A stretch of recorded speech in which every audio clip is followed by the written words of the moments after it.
nga dama ne loolu bëriwul politiciens yi Sénégal les hommes politiques ñu koy def le président de la République boppam a dit que loolu c'est un exemple pour la jeunesse de son parti jeunesse du Sénégal mais même pour les adultes depuis 2 ans la annoncé ne man à la fin de mon mandat du ma nekk candidat pour COJER depuis 2 ans 2012 laa ko waxoon bi ñu gagné parce que man dama jàpp ne affaire ndaw fi mu ne nii jeune parti du ma ci def lu ma deful woon jaar naa ci au niveau de l'UJTL tey jii bi ma ñëwee au niveau de l'APR yàlla def na man maa nekk responsable ba ñu accéder au pouvoir donc jàpp naa ne ñun la ñu waroon def nañ ko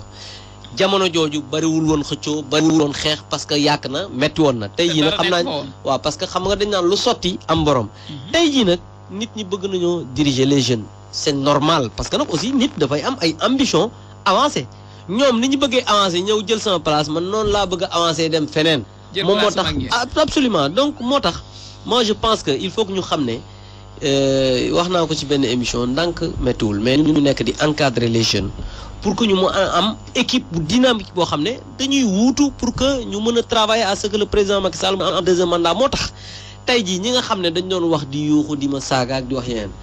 du ma leen ci xas du ma leen ci mere parce que xamul tax dama xam ne c'est normal parti politique c'est normal que des fois nit ki bu amee ambition wax parce que man xam naa ne ñoom ñëpp dañoo am engagement pour que parti dem ci kanam dañoo am engagement pour que président de la République mën a am un parti fort moo tax ma leen di wax ne nañu gën a dal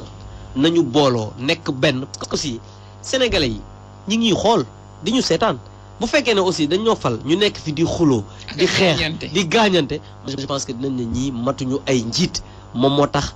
j'appelle vraiment aux jeunes ñu gën a dal ñu dajaloo nekk benn nekk ci ginnaaw président Macky Sall parce que président Macky Sall ku ko naw dalam nga ko nawe ku ko naw yaruteem nga ko nawe ku ko naw nit ku am mesure nga ko nawe donc ñun dañoo war a jël exemple ci kooku jël naw ci kooku pour que sénégalais yi aussi mën ñu naw ba gën ñu mën a wóolu pour bàyyi ñu continuer di liggéey bi nga xamante ni moom le président di def avec son